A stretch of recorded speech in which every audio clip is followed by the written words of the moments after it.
Hi, welcome, and thanks for watching. This is going to be a very quick video on gas prices. If this topic seems to be creeping up in every conversation, that's because it is. It's hard for us to ignore something that affects everybody. And something like high gas prices and high energy prices does affect us all one way or another. We are all feeling the pinch. So we're going to take some time to talk about that today. In this video, I am going to give a really brief overview of why gas prices are soaring, and I am going to talk about what my family and I are doing to weather the storm. I'm going to provide some of my best practices, and hopefully you can find some of these tips, or ideally most if not all of them, to be very helpful to your particular situation, and hopefully you'll be able to apply them in a way that also benefits you. But before we get into it, here's a little bit about me.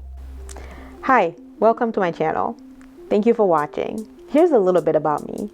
My household consists of myself, my husband, and my toddler. My mom also lives with us, but she's not included in our finances.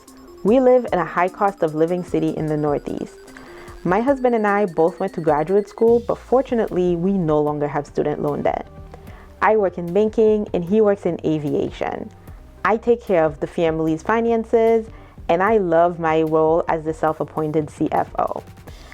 I love to talk about all things money, whether it's investing, saving, or making money. I look forward to sharing a wealth building journey with you. I look forward to getting to know you, and I hope you enjoyed this video. It's been in the news lately. It's not like you don't know what it is. The primary reason why gas prices are spiking the way they are is because there was a Russian invasion of the Ukraine, and that has led to some severe negative economic consequences for Russia. That includes very stiff sanctions by almost all Western governments, as well as their removal from the SWIFT system. In addition to government actors, there have been boycotts by different private companies, and now there is also conversation about banning Russian oil. Why does that matter? Well, Russia is a major exporter of oil and gas. Russian oil makes up approximately 7% of the global supply. Western governments are a huge portion of Russia's oil market. The fact that some governments are talking about not buying Russian oil means that it's going to be painful for their economy. The idea is that putting a ban on their oil is going to hurt them financially, but we can't forget that they're still 7% of the global supply. Although we won't feel it as much as they will, we will still feel it a little bit. Of course, the Russia-Ukraine conflict is the last straw that broke the camel's back, but prices were starting to rise in 2021 anyway. That was following a spike in demand after pandemic restrictions started to ease. Don't forget, around 2020, when everybody was staying home, OPEC had initially cut production, which lowered supply. If you remember the law of supply and demand, they saw that the supply was oversaturating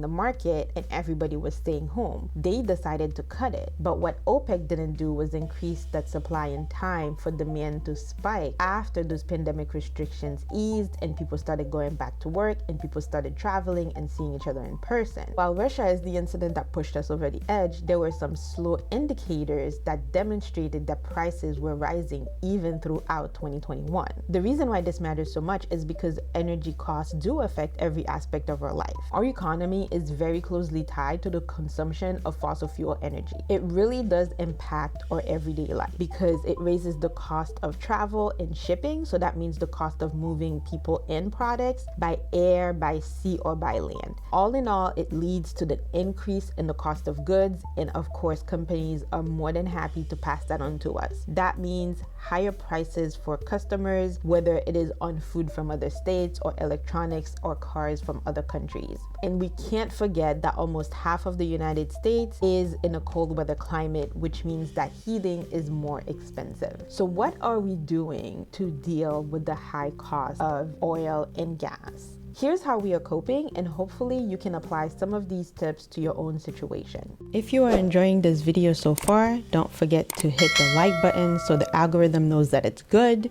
and of course subscribe for more content. If you think any of the information that I provide here might be helpful to somebody else, be sure to share it with them.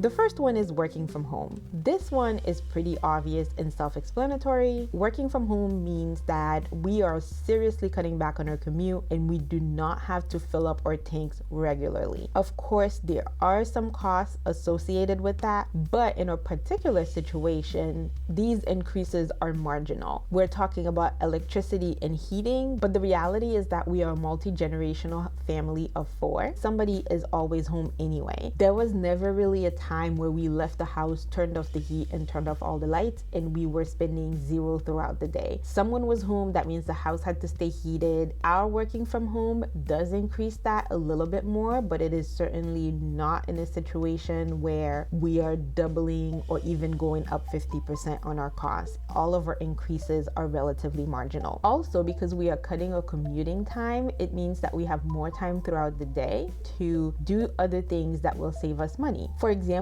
I've been improving in my food preparation attempts, which has led to lower eating out bills. If you watch one of my recent budget videos, you'll notice that coming in under budget in the food area is coming up pretty consistently, and that is a function of my ability to food prep better, so we do not have to pay for lunch, because not commuting means I have more time in the morning, and in the afternoon when I'm done with work, I'm already at home. Since I am not sitting in traffic, that time that I would normally be commuting, I'm doing better food prep. Next is solar panels. We used a lot of government incentives to heavily subsidize our solar panels, which I have estimated come out to a net cost of zero, if not a negative cost, meaning that we are actually getting paid to use solar panels, and that has resulted in lower electric bills in the spring, the summer, and the fall. In the winter time, unfortunately, because we have shorter days and we have a lot of days throughout that season where snow covers the panels, resulting in the panels not getting as much sun. In the winter time, we still get pretty sizable bills,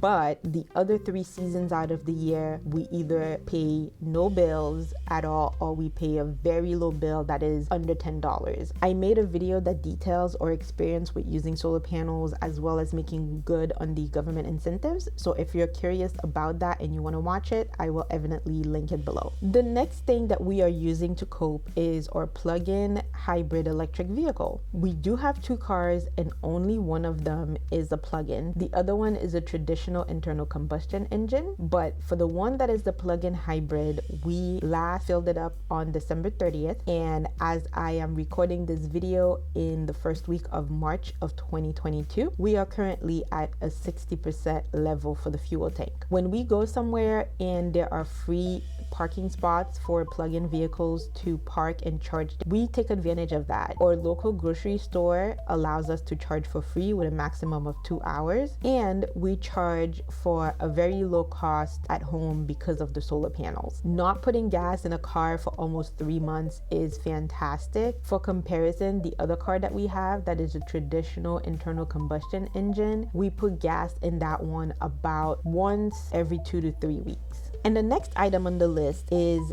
investing. Stocks are an inflation hedge. And while this does not directly have to do with the cost of gas, I did mention earlier about the impact that high energy prices have on the overall economy and the prices that we pay for everything else at the stores and the goods and services that we get. If we are saying that gas prices could potentially lead to inflation, we don't want to be in a position where our purchasing power is getting eroded. You want to invest. And I know right now the market is down and it's making people nervous, but I want to remind you that the market was also down in February of 2020. And I want to remind you that the market was also down in 2008 and 2009, etc. during the Great Recession. The idea is that the market will bounce back. And sure, I can't guarantee anything. We could be in the midst of World War III right now and not even know it. If we are in a world war or if we are in a nuclear war, I don't think cash has much value after a nuclear winter. But if we do recover, cash will be eroded and you're going to kick yourself for not taking the opportunity to invest. It really can only go 2 ways. We either recover or the world collapses, and if it collapses, then none of this matters anyway. But if it does not collapse, you want to position yourself to ride the wave up. Next, we change how we use our cars. We make sure that our tires are properly inflated inflated. We do regular maintenance. We avoid driving aggressively. And we also avoid driving at peak hours. I live in a pretty sizable metro area and traffic is the bane of my existence. We all have major road rage around here. Between trying to keep my sanity and trying to keep my gas in my tank, I don't think it's worth it being out at the same time that everybody is. I tend to go out either a lot earlier in the day or mid-morning or early afternoon. That way I miss the regular commuting crowd. I miss the yellow school buses that requires me to stop and remain idle. I miss the lunch rush. It's all about planning your day to make sure that the best of your ability, you are not finding yourself either sitting in bumper to bumper traffic or you have to cut people off. We are also changing how we buy gas. We make sure that we shop around. There are apps available that will show you the best gas prices around. We use grocery store rewards to either get 5 to 10 cents per gallon. We also try and buy warehouse gas. And by warehouse gas, I mean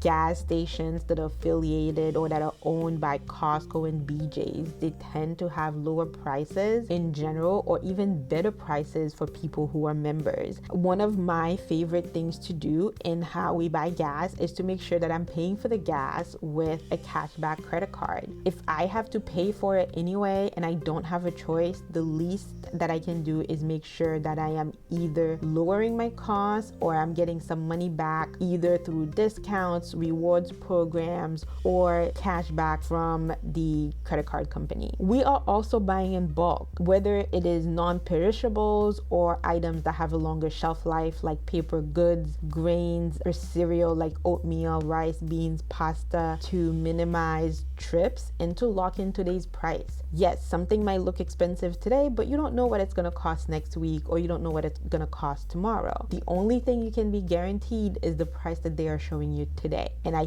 think, in my opinion, the best way for me to do that is to buy it in bulk today and I lock in that price. Not everything can be purchased in bulk. We still go out every week for milk and vegetables and meat, but for the things that can last a little bit longer, it makes more sense for you to make sure that you do that upfront investment in an effort to lock in your price today and minimize how many times you go out. And finally, remember to declutter your car. Remove unnecessary items that are either going to weigh down the car or that are going to cause a drag. I normally have a stroller in my trunk, but I took it out because in the wintertime we don't walk as much. It's cold and there might be snow on the ground. Along the same tokens, if you do winter sports like ski or snowboard, you don't need those racks on the roof of your car if you're not going anywhere or if it's in the summertime. Those most certainly make your car less fuel efficient. When gas is at historic levels, topping $4 a gallon on average around the entire country, you have to do everything you can to save every penny that you can. If you've made it this far, I appreciate you sticking with me. Thank you for watching the entire video. Of course, I would like to hear from you. Where do you live and what do gas prices look like in your state? What are you doing about the high prices so you can make sure that you don't feel the pinch too much? Or maybe you feel like there's nothing you can do about it. Either way, leave me a note in the comment section below.